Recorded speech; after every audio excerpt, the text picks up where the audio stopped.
So last time हमने क्या किया था, expressions for reflection coefficient for amplitude and transmission coefficient for amplitude. और फाइनली जो एक्सप्रेशंस हमारे पास आए थे, small r, definition wise it is a r by a I amplitude of reflected wave and amplitude of incident wave, इन दोनों का ratio. और अगर ट्रांसमिशन कोएफिशिएंट फॉर एम्पलीट्यूड की बात करें तो amplitude of transmitted wave and amplitude of incident wave, इन दोनों का रेशो, मतलब ए टी ओवर ए आई। और फाइनल एक्सप्रेशंस स्मॉल आर और टी के लिए आपके सामने हमने डिराइव किए थे लास्ट टाइम। और ये दोनों एक्सप्रेशन स्मॉल आर के लिए और स्मॉल टी के लिए, small R z1 minus z2 divided by z1 plus z2 and small T 2z1 divided by z1 plus z2। अब हमारा जो नेक्स्ट एक्सप्रेशन है, नेक्स्ट जो चीज़ है, that is for total energy. Now total energy is sum of kinetic energy and potential energy. And kinetic energy is half mv square plus half, and potential energy is half m omega square y square. ये kinetic energy uk and up, इनकी values हमने consider की। अब हमें चाहिए y और velocity. अगर y की बात करें, it is of the form a phasor exponential eta omega t minus के एक्स। हालांकि हम डायरेक्टली इसको आर्टिकल वाले एक्सप्रेशंस के साथ रिलेट नहीं कर रहे हैं, मतलब ए आर और ए आई इसमें कंसिडर नहीं कर रहे हैं। एज सच कोई अगर प्रोग्रेसिव वेव है तो उसके लिए बात हो रही है, तो ये यहाँ भी ट्रू होगी। तो हमने कंसिडर किया, suppose y phasor that is a phasor exponential eta omega t minus के एक्स। अब एक्सप्रेशन बताने के लिए हमने y का रियल पार्ट सपोज कंसिडर किया। हालांकि आप डायरेक्ट एक्सप्रेशन भी टोटल एनर्जी के लिए लिख सकते हैं, यहाँ मैंने डिराइव किया है। y आपके पास अगर मैं रियल पार्ट कंसिडर करूँ तो exponential eta theta is cos theta plus eta sine theta, तो कॉस वाला पार्ट हम उठा रहे हैं, तो कॉस ओमेगा टी माइनस के एक्स ये साथ में आ गया, और ये रियल पार्ट हमने इसका कंसिडर किया। और अगर वेलोसिटी की बात करें, it is D Y by D T, तो ए एज इट इज और कॉस का derivative minus sine and omega T minus के एक्स का जब derivative with respect to T होगा तो ओमेगा टी का डेरिवेटिव होगा anyway K X being a constant, क्योंकि derivative with respect to T हो रही है। तो ओमेगा टी का जब डेरिवेटिव करेंगे तो टी का विद रिस्पेक्ट टू टी 1 बन जाएगा और ओमेगा एज इट इज, तो ये minus omega sine omega T minus के एक्स, ऐसा डेरिवेटिव हमने पहले भी किया है। अब अगर v और y की वैल्यूज़ को आप इक्वेशन x में सब्स्टिट्यूट कर दें तो ये क्या बनेगा, half m omega square a square sine square omega T minus के एक्स। मतलब आपने इसका स्क्वायर, वेलोसिटी का square which is a square omega square sine square, minus का भी प्लस हो जाएगा। तो ये पहला एक्सप्रेशन आपके पास क्या आ गया काइनेटिक एनर्जी के लिए। पोटेंशियल एनर्जी के लिए जो नेक्स्ट पार्ट है वो क्या है, हाफ एम ओमेगा स्क्वायर फिर y square, y is a cos omega T minus के एक्स, तो a square cos square omega T minus के एक्स ये आ गया।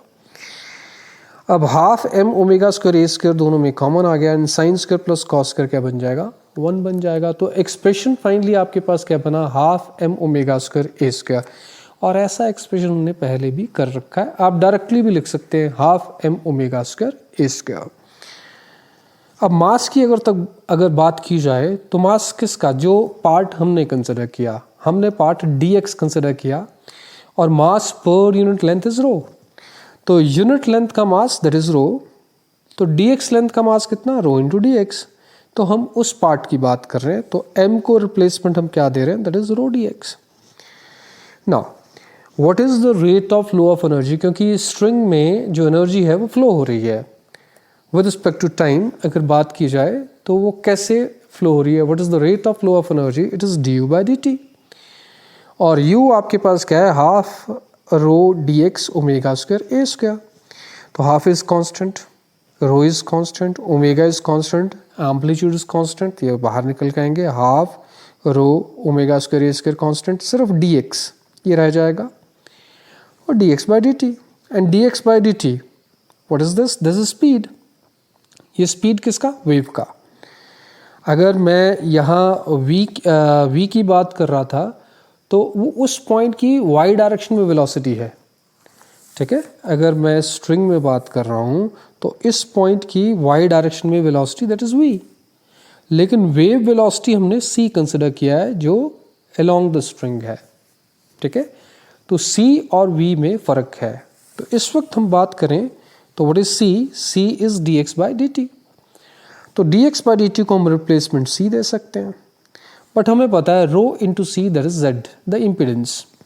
तो रो हमारे पास है, c हमारे पास है, तो रो इंटू सी ये कॉम्बिनेशन आपके पास क्या बन जाएगा? That is z, omega square a square as it is, तो omega square a square as it is और साथ में z, तो half omega square a square z। ये एक्सप्रेशन क्या है? It is rate of flow of energy.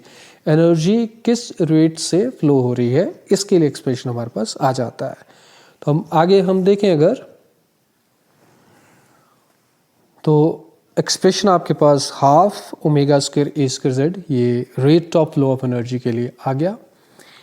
अब reflection और ट्रांसमिशन कोफिशिएंट्स ऑफ एनर्जी चाहिए। आपने पहले एम्पलीट्यूड के लिए किए थे रिफ्लेक्शन और ट्रांसमिशन कोफिशिएंट्स, अब आप कोफिशिएंट्स किसकी बात कर रहे हो? एनर्जी के लिए। अब rate of flow of energy हमें पता है half omega square a square Z, ठीक है, ये एक्सप्रेशन हमें पता है। तो अगर इंसिडेंट एनर्जी की बात करेंगे तो क्या बनेगा? 1/2 ओमेगा स्क्वायर, ए की बजाय ए आई हो जाएगा, और पहले रीजन का z क्या है? That is z1। Incident wave और रिफ्लेक्टेड वेव कहाँ है? पहले रीजन में है, ठीक है। और अगर पहले रीजन में कल जो हमने बात की थी ये स्ट्रिंग, फिर ये सेकेंड मीडियम आ गया, ये भी स्ट्रिंग ही है, तो इस रीजन में अगर बात होती है, ठीक है, तो इसमें आपके पास z क्या है? That is z1। तो चाहे मैं इंसिडेंट पार्ट के लिए बात करूं, y इंसिडेंट की बात करूं, चाहे मैं y रिफ्लेक्टेड की बात करूं, z क्या रहेगा? z1 रहेगा, क्योंकि पहले मीडियम में z1 है। हाँ, ट्रांसमिटेड पार्ट के लिए z क्या हो जाएगा? z2 हो जाएगा। तो ये अकॉर्डिंगली हम इसके साथ डील करेंगे। तो इंसिडेंट एनर्जी इंटेंसिटी क्या हो जाएगी? हाफ ओमेगा स्क्वायर, ओमेगा दोनों मीडियम में सेम है, ए आई हो जाएगा इंसिडेंट के लिए, और z1 हो जाएगा। अगर मैं रिफ्लेक्टेड एनर्जी इंटेंसिटी की बात करूं तो आई आर, ठीक है, that is half omega square, a की बजाय ए आर हो जाएगा, और z की बजाय फिर z1 ही रहेगा, क्योंकि रिफ्लेक्टेड पार्ट भी आपके पास पहले मीडियम में ही है। ट्रांसमिटेड में आई टी की अगर बात की जाए तो half omega square A T square, क्योंकि ए की बजाय क्या हो जाएगा? ए टी हो जाएगा, तो यहाँ ए स्क्वायर है तो ए टी स्क्वायर हो गया। z की बजाय क्या हो जाएगा? z2 हो जाएगा, क्योंकि ये जो ट्रांसमिटेड वेव है वो कौन से मीडियम में होगी? सेकेंड मीडियम में होगी। इतनी चीज़ें पता होने के बाद अब हम डिफाइन करेंगे क्या? Reflection coefficient of energy and transmission coefficients of energy. अगर मैं रिफ्लेक्शन कोफिशिएंट की बात करूं तो क्या है? Reflected energy intensity, that means it is I R, ये आपके पास आई आर है, और it is incident energy intensity, that means आई है, ठीक है। इन दोनों की रेशियो की बात हो रही है, तो ये दोनों वैल्यूज हमारे पास पता है, आई आर पता है, आई पता है, तो half omega square A R square z1, half omega square A I square z1, ये दोनों की वैल्यूज हमने सब्स्टिट्यूट कर दी। हाफ से हाफ कैंसिल, ओमेगा स्क्वायर से ओमेगा स्क्वायर कैंसिल, z1 से z1 कैंसिल, तो क्या बन जाएगा? A R over A I whole square. अगर ऐसी बात है, ए आर ओवर ए आई क्या है? स्मॉल आर, और स्मॉल आर की वैल्यू आपको पता है, अभी हमने पीछे जैसे ये किया था, क्या? z1 minus z2 divided by z1 plus z2, इसका square, that means z1 minus z2 divided by z1 plus z2 whole square. तो आपके पास reflection coefficient of energy in terms of reflection coefficient of amplitude की अगर बात की जाए तो आर, कैपिटल आर से लिख रहे हैं हम इसको, ठीक है, एनर्जी के कॉन्टेक्स्ट में, और स्मॉल आर लिख रहे हैं एम्पलीट्यूड के कॉन्टेक्स्ट में। तो R equals to capital R equals to small R square. तो ये भी चीज़ आपके दिमाग में आ जानी चाहिए। नेक्स्ट, अगर मैं ट्रांसमिशन कोफिशिएंट की बात करूं तो बिल्कुल वैसे ही, transmitted energy intensity that means I T, और अगर मैं इंसिडेंट की बात करूं दैट मीन्स आई, दोनों की वैल्यूज को सब्स्टिट्यूट किया तो हाफ ओमेगा स्क्वायर कैंसिल हो जाएगा। हाँ, अब यहाँ AT है, यहाँ AI है और यहाँ Z2 है और यहाँ Z1 है।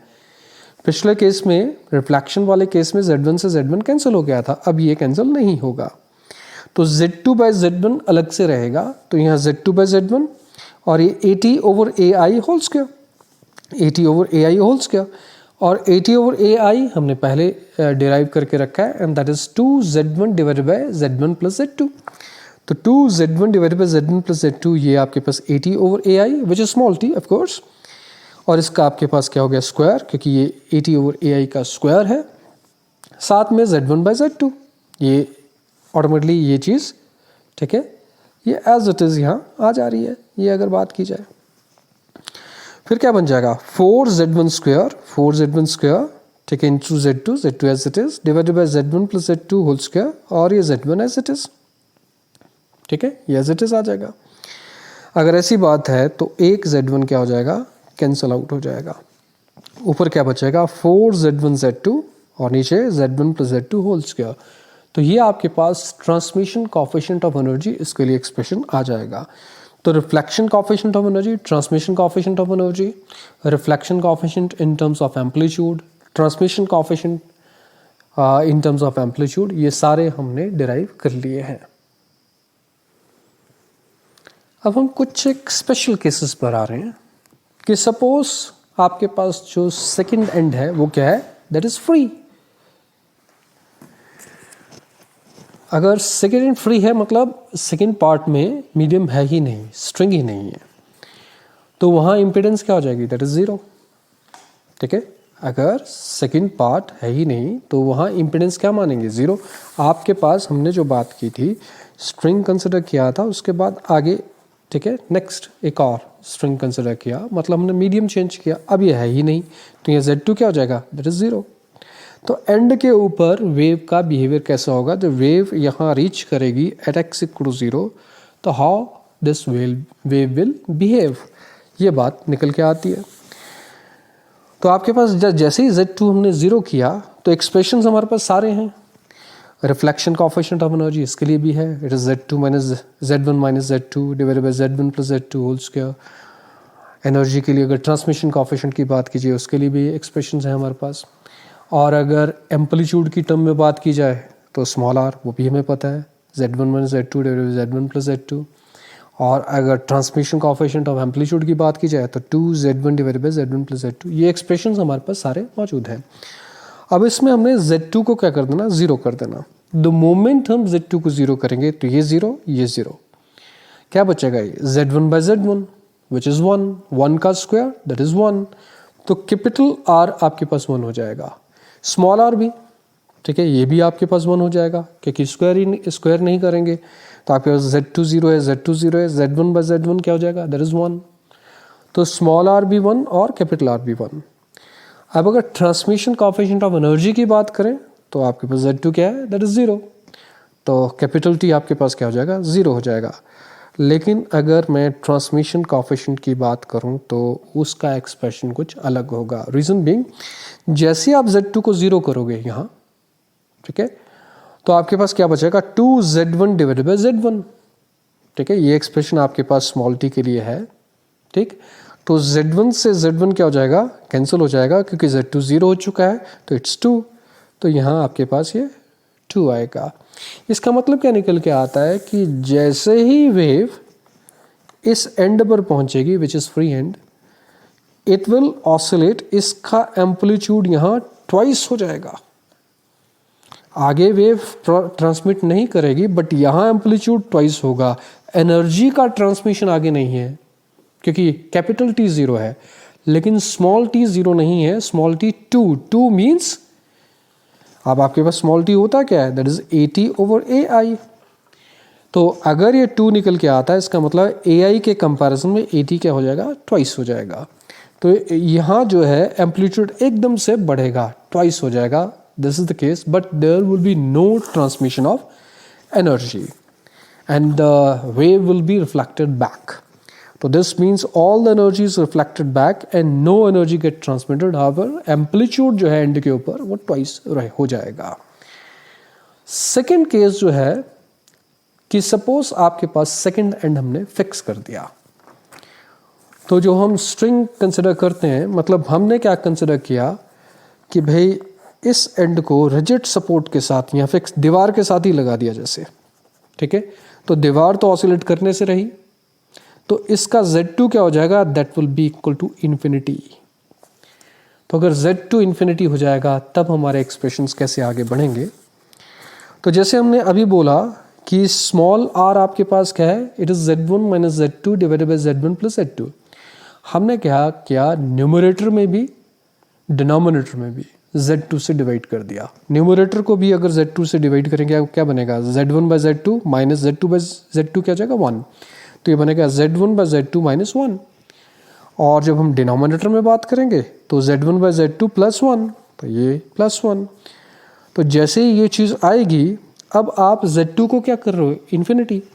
जैसे ही आप Z2 को इन्फिनिटी सब्स्टिट्यूट करोगे, something non zero by infinity is zero, तो ये आपके पास क्या हो जाएगा, 0 0 प्लस 1, और न्यूमरेटर में 0 माइनस 1, तो it's minus 1 and it's plus 1, तो minus 1 over 1 that is minus 1। तो यहाँ आपके पास स्मॉल r जो है वो माइनस 1 निकल के आएगा। और स्मॉल r होता क्या है, small r is AR over AI। कहने का मतलब क्या निकल के आता है कि जैसे ही रिजिड सपोर्ट पे वेव पहुंचेगी, तो अगर क्रेस्ट जा रहा होगा तो रिफ्लेक्टेड वेव का क्या है, ट्रफ जाएगा। क्यों, क्योंकि small r is minus 1। Minus 1 का सीधा सीधा मतलब ये है कि जो रिफ्लेक्टेड वेव है उसका जो अगर एम्पलीट्यूड की बात करें, उसके अगर रिफ्लेक्शन होने के बाद डिस्प्लेसमेंट की बात करें तो वो नेगेटिव हो जाएगा। तो अगर क्रेस्ट है तो ट्रफ हो जाएगा, ट्रफ है तो क्रेस्ट हो जाएगा। And it's also in accordance with the Newton's third law, to every action there is equal and opposite reaction. तो स्ट्रिंग क्या करेगी, एक्शन करेगी किसके ऊपर, वॉल के ऊपर, और वॉल क्या करेगा, स्ट्रिंग के ऊपर रिएक्शन करेगा, और रिएक्शन ऑपोजिट। इसका मतलब है क्रेस्ट का क्या बन जाएगा, ट्रफ बन जाएगा, और ट्रफ जाएगा तो उसका क्रेस्ट बन जाएगा। तो स्मॉल r इज माइनस 1, उसका मतलब ये है। इन स्मॉल t, ठीक है, दैट विल बी 0।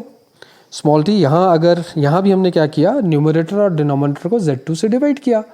तो Z1 बाई Z2 न्यूमरेटर में, 2 Z1 बाई Z2 न्यूमरेटर में, और Z1 by Z2 plus 1 denominator में। अगर ऐसी बात है तो Z1 बाई Z2 देखो न्यूमरेटर में, देखिए जब Z2 आपके पास इन्फिनिटी हो जाएगा तो Z1 बाई Z2 0 हो जाएगा। अगर न्यूमरेटर ही 0 हो गया तो स्मॉल t 0 हो जाएगा।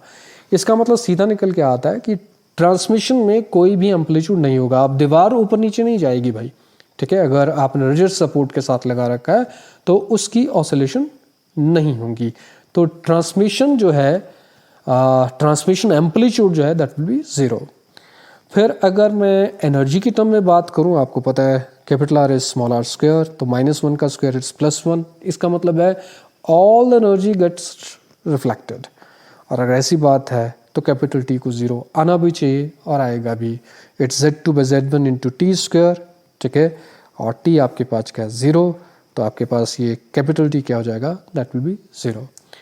तो ट्रांसमिशन एनर्जी का नहीं होगा, एनर्जी सारी क्या होगी, रिफ्लेक्ट होगी।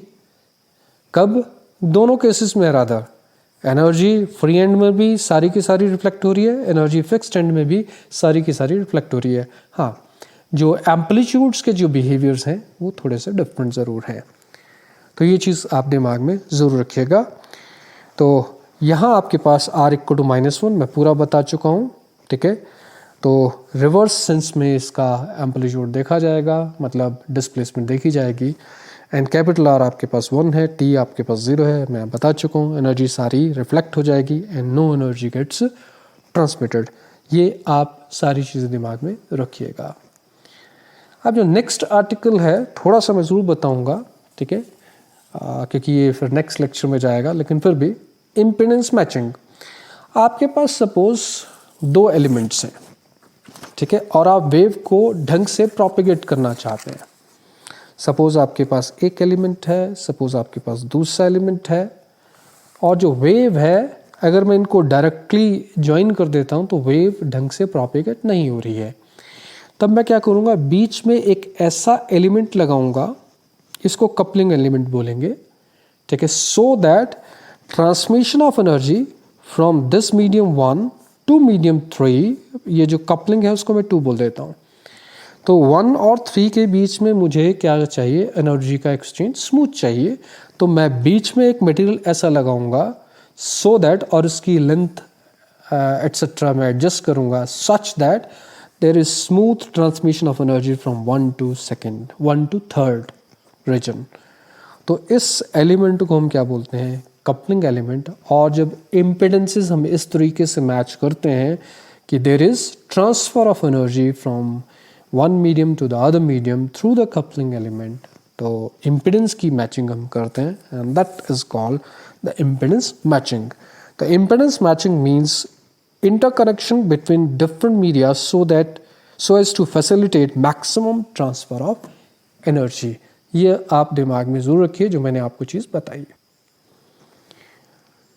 एग्जाम्पल फॉर्म में अगर हमने लॉन्ग डिस्टेंस ट्रांसमिशन करना है इलेक्ट्रिक करंट का, तो केबल्स जो होती हैं जो करंट कैरी करती हैं उनके जॉइंट्स के ऊपर हम सुटेबली मैच करवाते हैं इम्पिडेंसेस को, ताकि जो एनर्जी का ट्रांसमिशन है from one wire to the other wire वो इफ़ेक्टिवली हो पाए। तो ये चीज़ हम इम्पिडेंस के थ्रू करते हैं, और ये सारा अब हम एक्सप्रेशन वाइज बात करेंगे।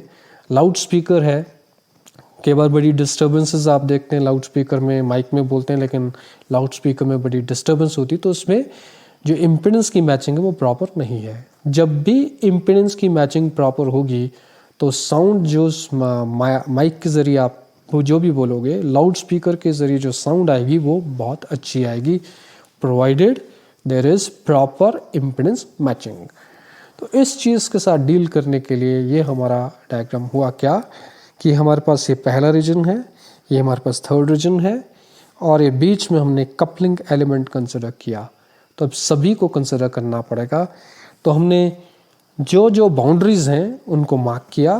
First boundaries at x equal to 0, second boundaries x equal to l, that means l is the length of this element. ठीक है, x इक्वल टू 0 से x इक्वल टू l तक क्या है, दिस एलिमेंट। तो small l that is the length of the element, और जो इस एलिमेंट की इम्पिडेंस है दैट इज Z2।